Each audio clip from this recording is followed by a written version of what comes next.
I've noticed we're losing subscribers. Not the YouTube kind, but the kind that swore they'd be in my life forever. Funny how that works. One day you're surrounded by people who claim to love you, and the next, you're watching them walk away like you were just another phase in their lives. By the way, if you're here, do me a favor, subscribe. It's free, and unlike some people in my life, you won't regret sticking around. Story 1. From the moment we were born, my twin brother and I were destined for completely different lives. Or at least that's what our parents decided. He was their golden boy, their prodigy, the one they were convinced would change the world. And me? I was just the extra. The disappointment. The black sheep. Growing up, I watched my brother get everything. Elaborate birthday parties, gifts, sleepovers with his friends. Meanwhile, I was an afterthought, barely acknowledged, never allowed to bring friends home. The only person in my family who ever showed me love was my grandmother. She'd sneak me chocolates, slip me a few bucks, and remind me that I mattered. But even her kindness couldn't protect me from the cruelty of my own parents. As the years passed, their favoritism turned into something worse. No matter how hard I tried, I was never good enough. I excelled at athletics, was even one of the best at school, but my parents forbade me from participating. They wanted me to be more like my brother, a studious, obedient little genius.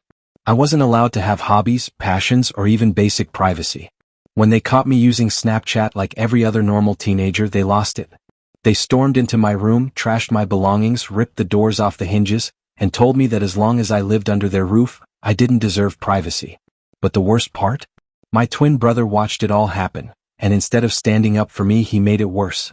He realized early on that he could manipulate our parents however he wanted. He started lying about me, blaming me for things I never did. If he stole something, he'd pin it on me, and of course they believed him without question. If he got in trouble at school, it was somehow my fault.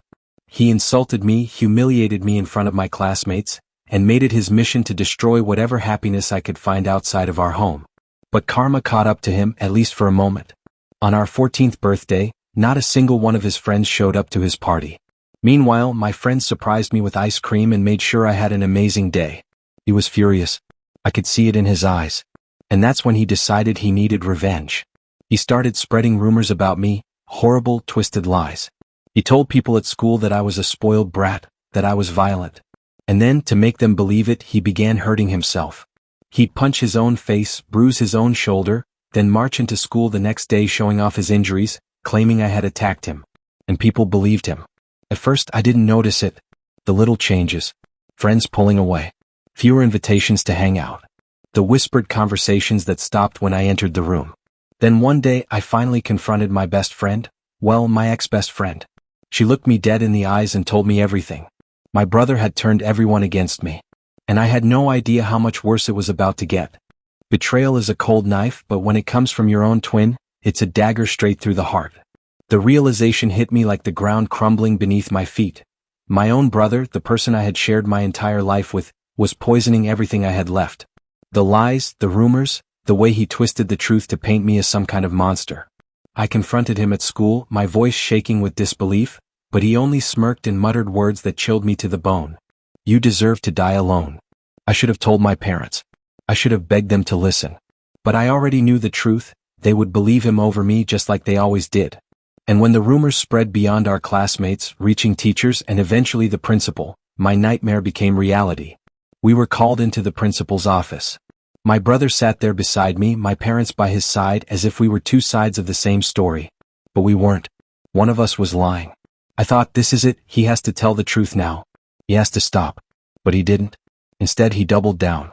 He spun an elaborate story about how I bullied him, how I lashed out in jealous rages when I wasn't the center of attention. He even painted himself as a helpless victim, shaking as he recounted fake stories of me attacking him behind closed doors.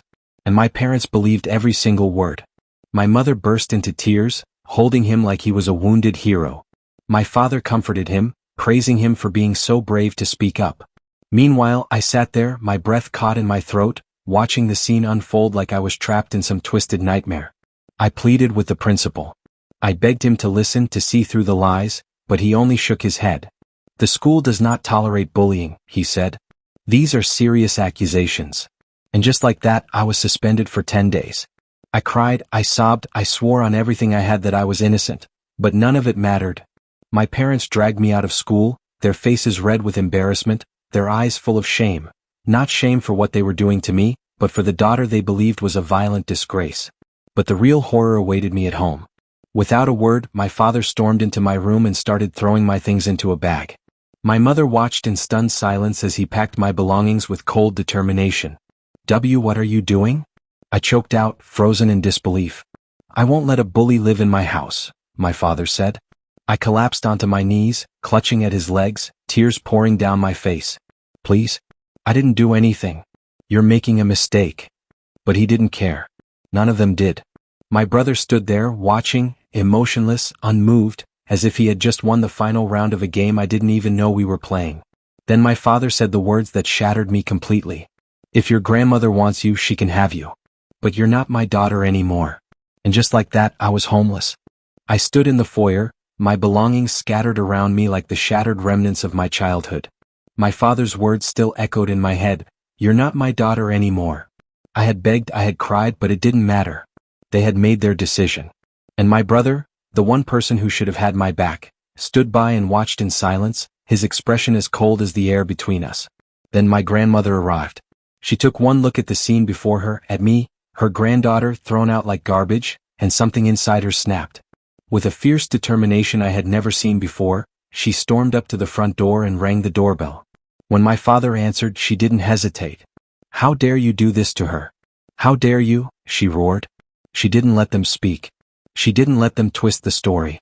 She made it clear, if they ever tried to contact me again, if they ever so much as thought about interfering in my life, she would call CPS, the police, whoever it took, to make them pay for what they had done. My mother tried to play the victim, shifting the blame, but my grandmother wasn't having any of it. "She's your child. And you threw her away like she was nothing. You disgust me." For the first time in my life, someone had fought for me. We drove away, leaving behind the house I had once called home. I barely spoke. I barely ate. I barely felt anything except the hollow, aching void inside me. My grandmother sat beside me, offering me quiet reassurances, telling me over and over again that this wasn't my fault, that I was worth more than the way they had treated me. And for the first time I believed it. A new life, a new me. When my suspension was over, I returned to school, but it wasn't the same. The damage had been done. The whispers followed me, the judgmental stares, the people who had once been my friends now too scared or unwilling to be seen with me. My brother had made sure of that. I became invisible. I kept my head down, attended my classes, ate lunch alone. My parents never called. They never checked in. It was like I had never existed to them. The only person who reminded me that I mattered was my grandmother. But I had one goal: escape. I worked hard, got good grades, and when the time came, I left for college. And finally, for the first time in my life, I felt what it meant to be free. No one was watching my every move, no one was comparing me to my brother, no one was trying to control my future. And despite everything, despite the years of pain and isolation, I found something I never expected: myself. I made friends, real ones. I focused on building the life I had been denied. I found something I loved: writing, and though I had once given up on my dreams, I took a chance. I started freelancing, taking small jobs, slowly building my skills. By the time I graduated, I didn't need a corporate job. I had built a career on my own, on my terms. I traveled. I saw the world. I made a life for myself, a life that was mine and mine alone. Through it all, my grandmother was the only family I had. I visited her every chance I got, spent weekends with her, helped her around the house. She had been my rock when I had nothing, and I made sure she never felt alone. And then, just when I thought I had finally escaped my past, my parents came back, and they wanted something from me. When my phone lit up with 6 missed calls from my mother, I knew something was off. After years of silence, years of pretending I didn't exist, she suddenly wanted to talk. And when I finally called her back, the reason became clear. They had seen my TV interview. They had realized I was successful. And now they wanted something from me. At first, they pretended to care, showering me with fake congratulations. But it didn't take long for them to get to the real point. "We're struggling financially and the house needs renovations. Since you're doing so well, we thought you could help us out. After all, we're family." I almost laughed at the irony. Family? The same people who abandoned me when I needed them the most? The same people who never once checked in on me? Now they had the audacity to ask for my help? I wasn't going to let them manipulate me again. So I made them an offer. "I'll help you. But only if you admit, in front of our entire family, that my brother was the one who spread those lies about me." I wanted them to do to him what they had done to me, Strip away his reputation, make him face the truth, let everyone see him for what he really was. Of course they refused. My father insisted that I owed them. My mother tried to guilt-trip me, talking about all the years they spent raising me. But I reminded them that it wasn't them who raised me, it was my grandmother. The conversation ended with them furious, and me more certain than ever that I had made the right choice. The fallout. Not long after, my brother texted me. I admit I lied about you 15 years ago, but it's been a long time, so stop being so self-centered and move on. You're unmarried and childless, so why not help them out? Do the right thing and be a better daughter. His arrogance was staggering. He had no remorse. No regret. He actually thought he could shame me into giving them money. That was the final straw. I sat down and wrote an email to my parents and all our relatives. I detailed everything, how my brother had ruined my reputation, how my parents had abandoned me, how my grandmother had been my only source of love and support. And at the end, I attached the screenshot of my brother's confession. I hit send. What happens next? The fallout has been immediate. Relatives who once blindly believed my parents have started reaching out, shocked and apologetic. They had no idea what I had been through. My parents had painted a very different picture. One where I was the rebellious, ungrateful daughter. But now the truth is out. My father and brother have been bombarding me with furious messages, growing more aggressive with each one. So I contacted a lawyer. A cease and desist letter has been sent, warning them that if they continue to harass me, there will be legal consequences. That shut them up fast. But I know this isn't over yet. What will my parents do next? Will my brother retaliate? Or will they finally leave me alone for good? I'll update you soon. It's been 2 months since I last shared an update, and I'm happy to say that life is finally peaceful. Moving forward, my article writing business has flourished. Invitations to speak at seminars, podcasts, and industry events keep coming in, solidifying my status as an expert in my field. It still feels surreal sometimes. After everything I went through, I never imagined I'd reach this level of success. But the best part? I finally feel free. I recently took a 1-week sabbatical from work to spend time with my grandmother. She's been getting into gardening and she's taught me so much about the flowers and herbs in her yard. Some of my most cherished memories now are of sitting with her, sharing meals, having deep conversations, or just enjoying each other's company. She's the only family I need. My family's silence. Since my lawyer sent that cease and desist letter, my parents and brother have stayed away. No more manipulative calls, no more guilt-tripping texts, no more unwanted intrusions into my life. I don't regret my decision. They made their choices years ago and now I've made mine. Healing. For the first time, I've started therapy to work through everything I endured growing up.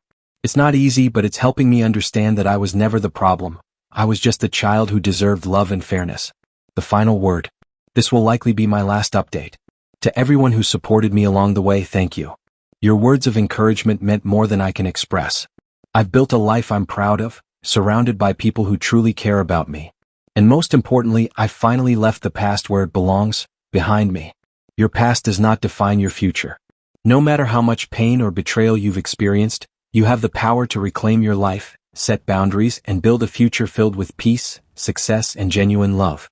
Sometimes, walking away from toxic family members is the only way to heal. And that's okay. You are not obligated to tolerate mistreatment just because of blood ties. Does this story resonate with you? If you've ever been in a similar situation, where you had to walk away from family, set firm boundaries, or fight for your own success, I'd love to hear from you. Share your story in the comments below. Like and share this post to help others who might be going through something similar. Follow for more stories and life lessons. Thank you for being part of my journey. Your support means the world to me.